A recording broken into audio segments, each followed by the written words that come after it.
احسان کا بدلہ۔ ایک شخص نے قاضی القضاء ابن ابی داؤد کے یہاں حاضری کی اجازت چاہی اور کہا بتا دوں کہ ابو جعفر دروازے پر ہے۔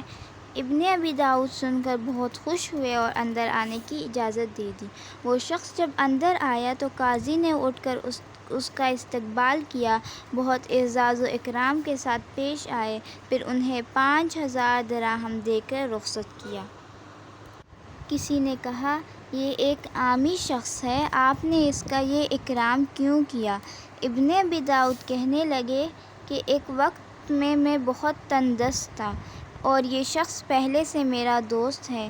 ایک دن جب میں اس کے پاس گیا اور میں نے اپنی بھوک کی شکایت کی تو یہ مجھے بٹھا کر باہر نکلا اور بنا ہوا گوشت، روٹی اور حلوہ لا کر سامنے رکھا اور کہنے لگا، کھاؤ۔ میں نے اس دوست سے عرض کیا کہ آپ بھی ساتھ شریک ہو جائیں تو اس نے انکار کر دیا۔ جب میں نے قسم کھا لی کہ جب تک آپ شریک نہ ہوں گے میں بھی نہیں کھاؤں گا تو وہ بھی کھانے لگا، مگر ساتھ ہی اس کے منہ سے خون جاری ہو گیا۔ میں نے پوچھا، یہ کیا ہے؟